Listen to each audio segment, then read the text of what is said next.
नमस्कार दोस्तों, कैसे हैं आप लोग। मैं आज आपको नेटवर्क थ्योरी के इंपॉर्टेंट क्वेश्चंस कराने जा रही हूँ। तो let's have a look. First question है, which of the following is an application of Ohm's law? Thyristor, transistor, diode और डीसी एमीटर। देखिए, ओम्स लॉ क्या होता है कि Ohm's law states that at constant temperature the current through a conductor the current through a conductor between any two points is directly proportional to the voltage across the two points। तो आपका V is equal to I into R है। तो resistance की unit क्या होती है? Ohms होती है। तो it helps to calculate the power efficiency, current, voltage and resistance of an element of an electrical circuit. तो यहाँ पे जो आपका ओम्स लॉ है, it is not applicable to unilateral networks. ठीक है, ये unilateral not applicable to unilateral networks. Unilateral networks के लिए बिल्कुल भी एप्लीकेबल नहीं है। यूनिलैटरल नेटवर्क्स क्या करते हैं? They allow the current to flow in one direction. जैसे आपका एक डायोड हो गया या आपका ट्रांजिस्टर हो गया, तो ये दोनों क्या है? यूनिलैटरल है। ठीक है। Ohm's law is also not applicable to non linear elements. एक तो ये देखिए, मैं मार्कर चेंज कर लेती हूँ। Ohm's law is not applicable to unilateral networks like diode, transistors. दूसरा ऑल्सो किसके लिए एप्लीकेबल नहीं होता है ये? नॉन लीनियर एलिमेंट्स के लिए। Non linear elements are those which do not have current exactly proportional to the applied voltage. That means the resistance value जो होती है उन एलिमेंट की, it changes for different values of voltage and current. तो non linear element का example क्या है? Thyristor. तो थायरिस्टर एक नॉन लीनियर एलिमेंट है। Ohm's law is also not applicable to vacuum tubes. तो आपका जो राइट आंसर होगा वो डीसी एमीटर होगा। तो ओम्स लॉ कहाँ पे नहीं एप्लीकेबल है? थायरिस्टर पे, क्योंकि नॉन लीनियर एलिमेंट है। ट्रांजिस्टर और डायोड ये दोनों यूनिलैटरल एलिमेंट्स हैं, यहाँ पे भी ये एप्लीकेबल नहीं होता है। ठीक है, तो it is not applicable to unilateral networks, not applicable to non linear elements and also not applicable to vacuum tubes.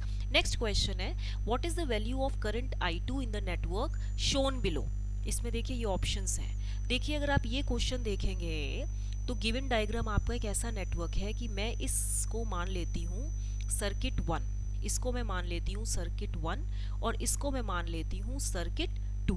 ठीक है, अब आप ये देखिए, एक होता है आपका केवीएल और एक होता है आपका केसीएल। केवीएल क्या होता है? For close loop series path.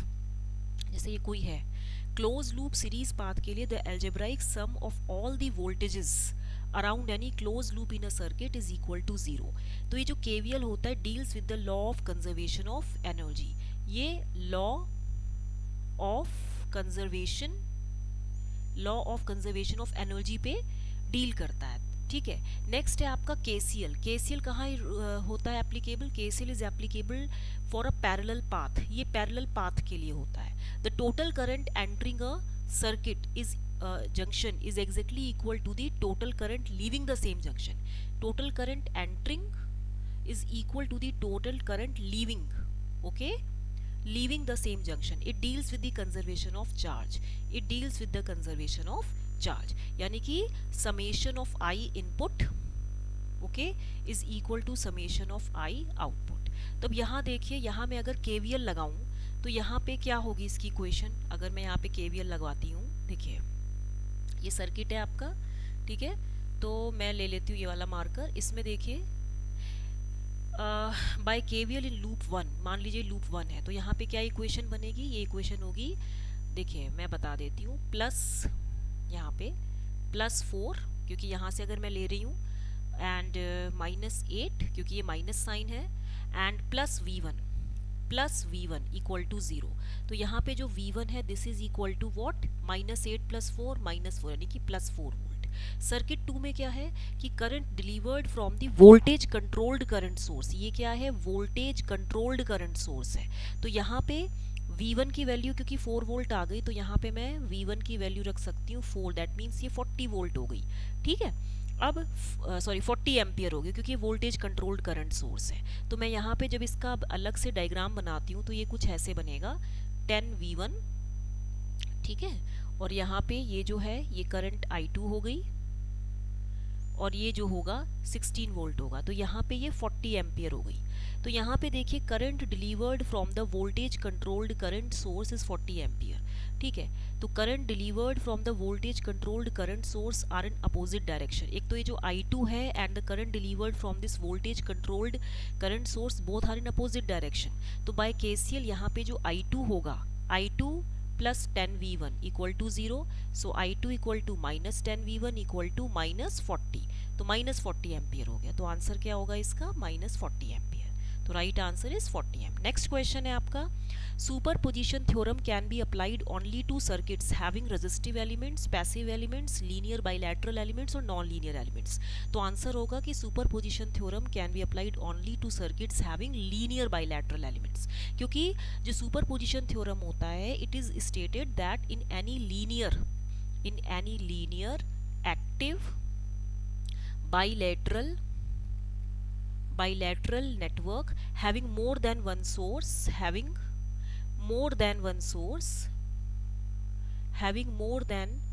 source, the response across any element is the algebraic sum of the response obtained from each source considered separately and all other sources are replaced by their internal resistance। यहाँ पे हम voltage को short और current source को open करते हैं, do not disturb the dependent source present in the network. तो this is based on principle of linearity. तो ये जो सुपरपोजिशन थ्योरम है it is applied to determine the current in one particular branch of a network containing several voltage sources और current sources. अगर बहुत सारे आपके पास वोल्टेज या करंट सोर्सेज है तो केवल एक पर्टिकुलर ब्रांच में करंट डिटरमाइन करती है। It is applicable only to linear circuits, not for non linear circuits. Non linear circuits के लिए एप्लीकेबल नहीं है ये। And it is not applicable to unbalanced bridge circuits, ये अनबैलेंस्ड ब्रिज सर्किट्स के लिए भी एप्लीकेबल नहीं है। And it is applicable only for the circuits having more than one source, it cannot be used to measure power। ये क्या करता है, पावर भी मेजर नहीं करता। तो इसीलिए आंसर क्या होगा, लीनियर बाइलैटरल एलिमेंट्स के लिए, ठीक है। It can be applied only to circuits having linear bilateral elements। Next question है, a DC source has an open circuit voltage of 30 volt and an internal resistance of 1.5 ohm। A resistive load is connected to the source, maximum power dissipated in the load। देखिए question में क्या दिया है, question में जो आपको दिया है मैं आपको डायग्राम बता देती हूँ। A DC source has an, देखो ये आपका एक डीसी सोर्स है, ठीक है। मान लीजिए DC source has an open circuit voltage of 30 volt. Open circuit का मतलब क्या होता है कि आपको VTH दिया है, तो ये 30 वोल्ट दिया है आपको, ठीक है। उसके बाद इसने बोला है it has an internal resistance of 1.5 ohm. तो ये क्या है, इंटरनल रेजिस्टेंस, यानी कि ये सोर्स रेजिस्टेंस है, इज इक्वल टू RTH है। And this is equal to how much, 1.5 ohm. A resistive load is connected to the source, यहाँ पे एक रेजिस्टिव लोड सोर्स की तरफ कनेक्टेड है, ठीक है। ये प्लस है, ये माइनस है, तो ये VL है, ठीक है। ये करंट IL है, ठीक है।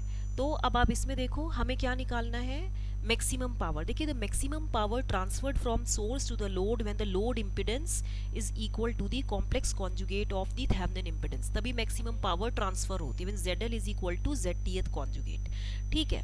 अब आप इसमें देखिए जो मैक्सिमम पावर ट्रांसफर के लिए, for maximum power transfer theorem या जो भी है हमारे पास RL should be equal to RS होना चाहिए, ठीक है। आप एक काम करो अभी इसको, हाँ, एंड इसमें जो है आपके पास यहाँ पे जो मैक्सिमम पावर होगी this is equal to VS square by 4 RL हो जाएगा, ठीक है। प्रॉपर्टीज क्या है मैक्सिमम, ये पहले तो आप प्रॉपर्टीज अभी आप छोड़िए।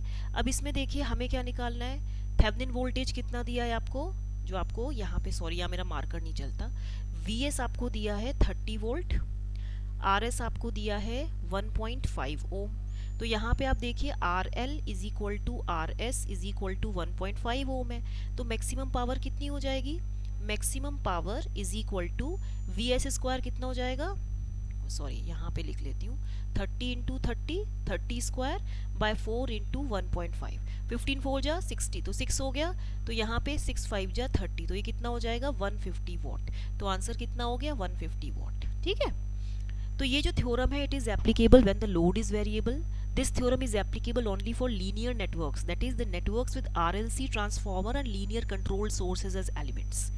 यहाँ पे it is used for both active as well as passive networks, ये आपको इतना ध्यान रखना पड़ेगा। नेक्स्ट क्वेश्चन है आपका, फिफ्थ क्वेश्चन है, find the resistance between terminals A and B in the electric circuit of below figure. देखिए अगर हम इसको क्या करेंगे, हम इसको the given circuit is modified as, अगर आप देखिए हम इसको डेल्टा से स्टार में तो बना ही सकते हैं, है ना, ऐसे।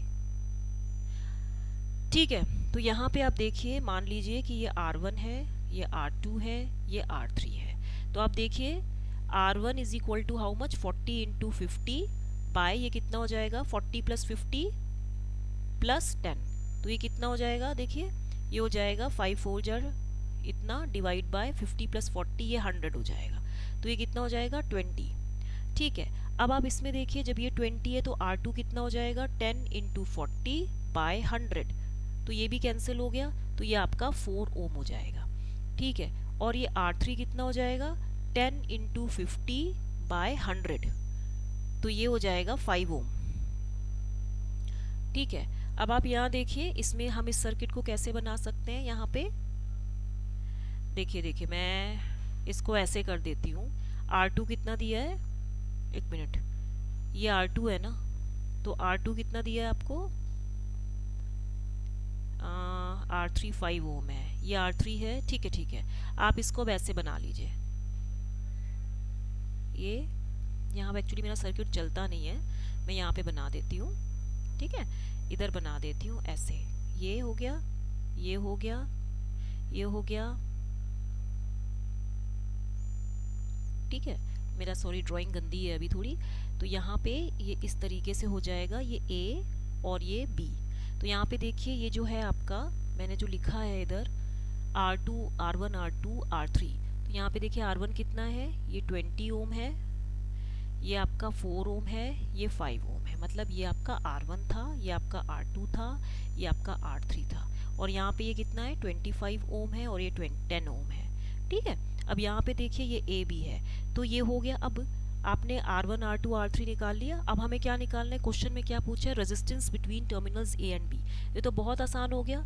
अब ये जो आपका 4 ओम है, जो 5 और 25 है, ये आपस में क्या हो जाएगा, सीरीज में हो जाएगा, ये इसके साथ सीरीज में होगा और ये इसके साथ सीरीज में हो गया, तो जाएगा 20 प्लस 10 30, और ये हो जाएगा 25 प्लस 5 30।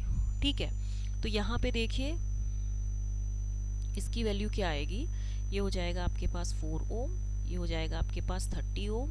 ठीक है, और ये भी हो जाएगा आपके पास 30 ओम, और ये हो जाएगा आपके पास A, ये हो जाएगा B।